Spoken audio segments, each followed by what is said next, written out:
저번 주에 제가 우리 동티모르 친구들 나라를 지도를 보다가 너무 멋진 나라여서 제주도랑 비슷하더라고요, 정말. 그래서 오늘은 제가 동티모르에 대해 조금 조사를 했어요. 동티모르 친구 들어왔어! 버누이티! 좋아, 좋아. 이제 시작해도 될 것 같아. 오늘 동티모르의 세계 문화유산으로 지정된 이 동티모르의 전통 아이스라는 천에 대해서 오늘 제가 방송해볼 건데요. 삶을 짜는 실, 공동체를 엮다 아주 오랜 옛날부터 여자들 손을 통해서 전해져 내려오는 예쁜 천이 있는데 이런 백스트랩 룸. 자, 이게 뭘까요, 여러분? 이게요, 바로 우리 동티모르에서 천을 만들 때 쓰는 방법이라고 해요. 저렇게 상당히 허리가 많이 아파 보이지 않나요, 여러분? 이 동티모르 전통 직조 문화라고 해요. 옷을, 천을 만드는 직조 문화. 자, 한국에도 비슷한 말이 있어요. 길쌈이라고 해서 여자들이 옛날부터 만들어 온 옷을 만드는 문화가 있어. 아, 다른 나라에도 있어. 맞아요. 타이스가요. 아기가 태어났을 때 축하할 때도 쓰고요.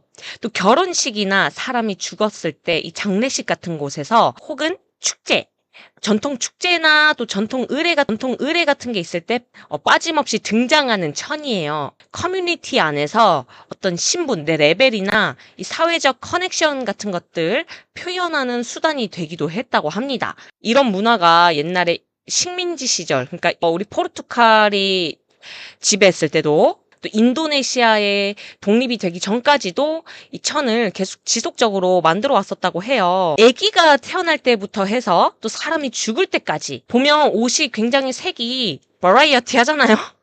예쁘죠? 이 집집마다 스타일이 다 다르대요.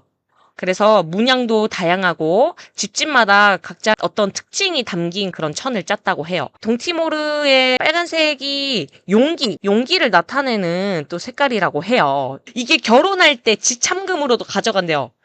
한국은 예를 들면 냉장고, 남자는 뭐 집해와, 여자는 뭐 가전제품 다 해와. 요즘은 그렇게 잘 안 하려고 하죠. 욕먹어요. 큰일 납니다.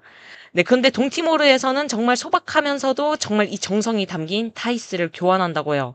사실 16세기에는 포르투갈 때문에 이 면화가 또 전파가 되면서 주 재료로 쓰게 되어 원래 기존에 쓰던 염색 방법을 많이 사용하지 않게 됐다고 하는데 과거에는 뭐 나무 껍질 같은 거나 마닐라 삼 뭐 이런 것들을 많이 사용했지만 면화가 사용이 되면서 동티모르는 한때 이 면화 교역의 거점이 되기도 했대요.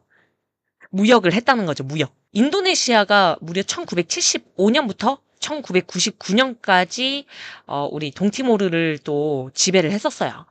1999년까지 우리 동티모르를 또 지배를 했었어요. 그래서 이거에 대한 어떤 공부나 이런 직조 문화, 이 타이스가 좀 많이 연구가 되고 또 계속 계승이 됐어야 됐는데 그러지 못했던 좀 안타까운 또 역사를 갖고는 있지만 다행히 세계 문화유산으로 등록이 되면서 지금은 또 다양한 방식으로 지켜나가기 위해 노력을 하고 있다고 하네요. 이게 어떻게 만드는지 제가 또 영상을 조금 준비를 해봤어요, 여러분. 저렇게 이마에다 쓰고 저렇게 묶어가지고 보기만 해도 굉장히 힘들어 보입니다. 그렇다면 비디오는 여기까지 보고요. 이런 문양이 또 굉장히 다양한 것들이 많이 있어요. 가장 유명한 게 악어 문양이라고도 합니다. 악어를 닮았다고 해요. 동티모르 섬이. 동티모르의 이 창세 신화에 따르면 이 거대한 크로커다일, 악어가 섬으로 변해서 이 티모르 섬이 생겼다라고 한답니다. 그럼 여기서 한 가지 문제가 나갑니다. 퀴즈, 여러분. 자, 한국은 어떤 동물을 닮았을까요? 한반도는? 오! 맞아! 맞췄어! 아, 세상에. 맞아, 호랑이에요. 어떻게 맞췄지? 한국에는 이제 호랑이가 없어요. 다 죽었어요. 선물 뭘로 주지? 뽀뽀도 괜찮습니까? 스크린 뽀뽀? 스크린 키스.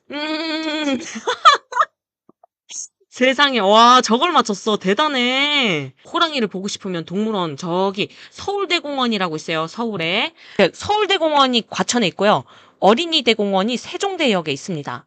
한국에도 한국하고 비슷한 게 있어요. 여러분, 한국 한복 입어봤어요? 경복궁에서? 한국에는 이 벌레, 누에고치에서 나오는 실 같은 거를 뽑아서도 만들고요. 뭐, 목화에서도 만들고, 삼이라고 해서 대마, 그 마약 있죠. 거기서도 뽑아서 만드는데요. 한복 같은 경우는 문양이 막 화려하지 않아. 근데 있잖아요. 경복궁에 있는 한복은 사실 한복이라고 하기 조금 그래요. 왜냐하면 경복궁에 있는 건 제가 봤을 때 유럽 드레스 느낌이야. 너무 화려해. 실제 한복은 그렇게 화려하지 않습니다. 동티모르도 마찬가지고 여자들이 이거를 만들잖아요. 공동으로 작업 조직을 꾸려서 집집마다 돌면서 서로 협동적으로 일을 했다고 해요. 여자들이 모이면 또 수다를 많이 떨잖아요. 아, 누구지? 여자애 어느 집 남자랑 둘이 이거 뽀뽀했대. 어? 아니 그 집에 애를 낳는데 아빠랑 얼굴이 다르대. 뭐 막 이런 비밀 얘기도 하고 여자들끼리 모이면 아마 그러지 않았을까. 여러 가지 이야기들이 오고 가고 머리채 잡고 싸우고 뭐 그러지 않았을까 뭐 생각도 해봅니다. 동티모르의 딜리라는 곳에 가면 타이 마켓이 있는데요. 여기서는 관광도 할 수 있고 또 여행 온 사람들이 그곳에서 실제로 이 타이스를 함께 만들어 보고 타이스를 갖고 만든 다양한 액세서리나 옷, 예쁜 현대식 옷이나 또 가방 이런 것들을 또 구매를 할 수 있다고 해요. 그리고 또 27만 달러의 기금을 갖고 지금은 이 타이스를 만드는 기술도 가르치고 또 젊은 사람들이 공방이라는 곳에 와서 배우고 이 문화를 계속 이어나갈 수 있도록 또 도움을 주는 것도 하고 있다고 하네요. 근데 옷 너무 예쁘지 않아요? 이게 딜리 마켓에 가면 이렇게 옷이 저거 너무 탐난다. 너무 예쁘다. 자, 그래서 이러한 노력들, 우리 문화를 지키는 노력들, 어떤 문화 생태계도 회복시키고 또 끊어짐 없이 다음 세대로 계속 이어주기 위한 어떤 다리 역할을 할 건데 뭐 동티모르의 타이스가 됐든 한국의 모시가 됐든 뭐 미얀마의 저기 또 패브릭 있잖아요. 네팔도 있을 거고 우리가 이 실을 놓지 않는 한 이 우리의 모든 이야기들도 끊이지 않을 거라 생각을 합니다. 각자 나라의 문화유산을 지킬 수 있도록 함께 노력을 해봤으면 좋겠네요.